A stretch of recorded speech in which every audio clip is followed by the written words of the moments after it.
Hi to all. I'm Venkat. I'm from Srini Software Training Institute. And today, I would like to emphasize, I would like to demonstrate. Who are the right candidates for innovative technologies? So, in the series of these particular demonstrations, I gave you in the last video recording that how the salaries are gradually increases based on your skill set. తల్లిదండ్రులుగా ఆలోచించండి, చిన్నారులకు ఉజ్వల భవిష్యత్తునివ్వండి. NAC A+ graded Uttaranchal university. Before that, what technologies are likely to be sustained in the market for a longer time, which is the scope of the technology, and what are the skills are required, and what are the root causes for getting layoff. So today I'm going to talk. I would like to give you certain answers, but certain ambiguities that who are the right candidates for the right innovative technologies to be inculcated. See, firstly, candidates like students. So whenever if you are being a student, you might be called as a fresher. So being a fresher, you might be coming from the various industry, various disciplines. కొంతమంది BSc computers చేస్తారు, కొంతమంది BSc electronics చేస్తారు, కొంతమంది BZC చేస్తారు, కొంతమంది BTech చేస్తారు. బీటెక్లో కూడా సిఎస్సి, ఐటీ, ఈసీ, ట్రిపుల్ ఒక కేటగిరీ పీపుల్ వాళ్ళని సర్క్యూట్ బ్రాంచ్ పీపుల్ స్టూడెంట్స్ అంటారు. అదే మెకానికల్ అండ్ సివిల్ ఇంజనీరింగ్ వాళ్ళని నాన్ సర్క్యూట్ బ్రాంచెస్ పీపుల్ అంటారు. ఎందుకంటే చాలా కంపెనీస్ ఐటీ కరెక్ట్ స్కిల్స్ ఉన్న వాళ్ళని, మెకానికల్ అండ్ సివిల్ ఇంజనీర్ వాళ్ళని పక్కన పెట్టేస్తాయి ప్రొఫైల్స్ని. ఎందుకు అనంటే బీటెక్ హోల్ ఫైనల్ ఇయర్లో మీరు ఈ ఐటీ ఇండస్ట్రీకి కావాల్సిన స్కిల్ సెట్లో ఎలాంటి సబ్జెక్ట్ చదువుకోరు. కాబట్టి I think you are unfit to be survive as a software engineer at a software industry. కానీ ఇప్పుడు ఉన్న టెక్నాలజీ ప్రకారం ఇప్పుడు చూడండి, ఇన్నోవేటివ్ టెక్నాలజీస్ అంటున్నా నేను. మరి జావా, C++ ఇవన్నీ ఇన్నోవేటివ్ టెక్నాలజీస్ కాదా? Of course they are also innovative technology long back.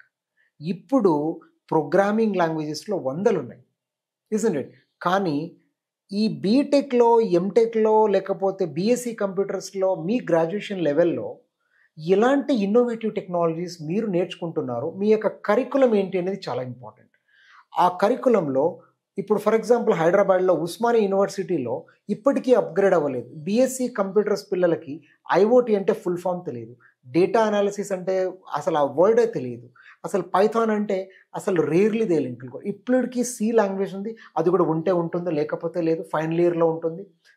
So ఇక్కడ ప్రాబ్లం ఏంటంటే ఇప్పుడు యుఎస్ఏలో మీరు సస్టైన్ అవ్వాలి అంటే ఇన్నోవేటివ్ టెక్నాలజీకి వెళ్ళాలి. ఇప్పుడు ఫర్ ఎగ్జాంపుల్ చూడండి, మీరు బీటెక్లో ఈసీ చేశారు, కానీ ఎంఎస్కి వెళ్ళే వాళ్ళు artificial intelligence, AIML, data science, cyber security, IoT and software engineering కొన్ని మాత్రమే అక్కడ స్పెషలైజేషన్స్ ఉన్నాయి.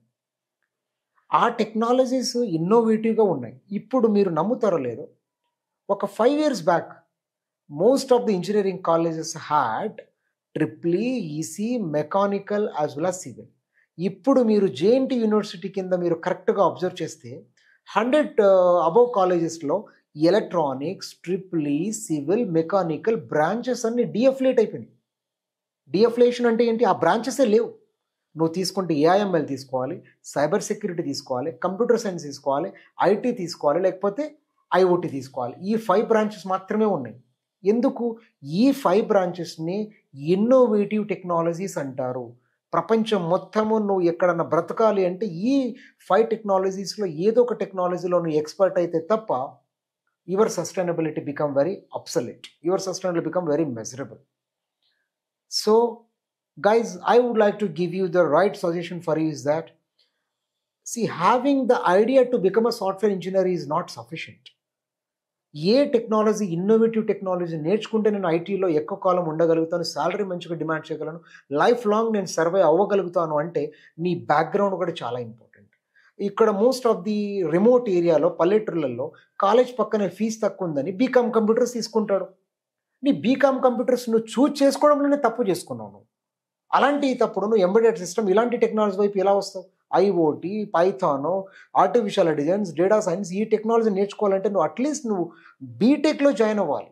బీటెక్ అది ఈసీ కావచ్చు, ట్రిపుల్ అవ్వచ్చు, సివిల్ అవ్వచ్చు, మెకానికల్ అవ్వచ్చు, ఏదో బ్రాంచ్ అవ్వచ్చు. దెర్ఫోర్ ఇన్నోవేటివ్ టెక్నాలజీని చూజ్ చేయడంలోనే నీ యొక్క లైఫ్ స్టైల్ డిపెండ్ అయి ఉంది, ఇజంట్ ఇట్? సో దెర్ఫోర్ నేను చెప్తున్నది ఏంటంటే, నీవు సాఫ్ట్వేర్ వైపు రావాలనే తపన కంటే ఏ టెక్నాలజీని నీ 3 years ఆఫ్ డ్యూరేషన్లో నేర్చుకొని వస్తున్నావు అనేది చాలా ఇంపార్టెంట్. లేదు అని అంటే, ఇన్ కేస్ నువ్వు ఒక బీఎస్సీ కంప్యూటర్స్ నుంచి బయటకు వచ్చావు, కాలేజ్ లెవెల్లో థియరిటికల్గా ప్రోగ్రామింగ్ చెప్పేస్తారు, థియరిటికల్గా డేటాబేస్ చెప్పేస్తారు, చేతులు వదిలేస్తారు. నువ్వు కంపెనీకి వెళ్తే first question, what project you have done in your final year, can you tell me, can you explain me what is your role అని ఒక్క క్వశ్చన్ అడిగితే కరెక్ట్గా నువ్వు 2 సెంటెన్స్లో ఆన్సర్ ఇవ్వలేకపోతున్నావు. ఎందుకు? నువ్వు అసలు ప్రాజెక్ట్ చేస్తే కదా డైరెక్ట్గా అమీర్పేట రావడము, లేకపోతే ఆన్లైన్లో కొనేసుకోవడము, ప్రాజెక్ట్లో హెచ్ఓడీలకి ప్రిన్సిపల్ ముఖాన పడేసేయడము, వాడు కూడా కాలేజ్ సస్టైన్ అవ్వాలి కాబట్టి మార్కులు వేసి పెట్టేస్తున్నాడు. దెన్ కానీ ఇండస్ట్రీకి నువ్వు కావాల్సింది అది కాదు కదా, ఇజంట్ ఇట్? ఇప్పుడు 24/7 లేకపోతే 24 కార్స్ కొన్ని కంపెనీలు వచ్చాయి, స్టార్టప్ కంపెనీస్, కొన్ని వేల మందికి ఎంప్లాయబిలిటీ వచ్చింది. ఫర్ ఎగ్జాంపుల్, అక్కడ 1,00,000 మంది వాడికి డ్రైవర్స్ కావాలి, లేకపోతే 1,000 మంది కార్ ఇవాల్యుయేటర్స్ అంటారు వాళ్ళని. అంటే ఒక కార్ని అమ్మాలనుకున్నోడు కానీ కారు యొక్క హెల్త్ స్టేటస్ తెలుసుకున్న వాడికి ఫస్ట్ ఆ డివైస్ యొక్క స్టేటస్ ఎంతో తెలుసుకోవాలి. ఆ కార్ యొక్క స్టేటస్ తెలుసుకోవాలి అంటే అసలు ఆ కార్లో ఉన్న సెన్సార్లు ఏంటి, అసలు ఈసీ అంటే ఏంటి, క్యాన్ అంటే ఏంటి, ఈ బానెట్ అంటే ఏంటి, అసలు ఆ కార్ లోపల ఉన్న ఇంపార్టెంట్ కాంపోనెంట్స్ ఏంటి, ఆ కార్ లోపల ఇన్ఫోటైన్మెంట్ అంటే ఏంటి, క్లస్టర్ అంటే ఏంటి, నీకు డ్రైవింగ్ వచ్చా లేదా, ఆ డ్రైవింగ్లో కూడా ఎక్స్పర్టిజం బ్యాడ్జ్ అనే ఒక డెసిగ్నేషన్ ఉంటుంది.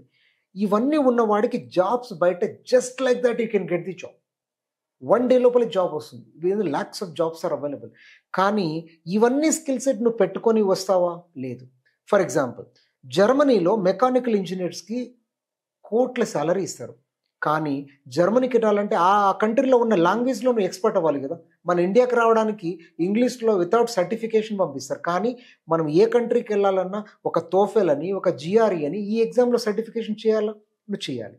సో ఒక మనిషి ఒక టార్గెట్కి రీచ్ అవ్వాలి అని అంటే, డెస్టినేషన్కి వెళ్ళాలి అంటే ఒక లాంగ్వేజ్ రాయాలి, రాయడం రావాలి, నేర్చుకొని రావాలి, సర్టిఫికేషన్ చేయాలి, ఆ టెక్నాలజీలో సర్టిఫికేషన్ చేయాలి. ఆ తర్వాతనే నీవు ఎంత శాలరీ కావాల్సింటే అంత శాలరీ కంపెనీస్ ఇవ్వడానికి రెడీగా ఉన్నాయి. So therefore, so before going to have a desire towards to become a software engineer, firstly, what innovative technologies you are going to learn from the industry is very important. So therefore, these are the technologies like, embedded system, IoT, data science, AI/ML, full stack Python. All these technologies are in a pipeline. They would be rocking the world. And for the 100 years or 500 years, without those technologies, no product is going to be delivered in the market. This is my assurance. If you have any ambiguity towards my justification towards the innovative technologies, you can reach me out anytime. So thank you so much for my viewers. Thank you so much for your patience also. Thank you.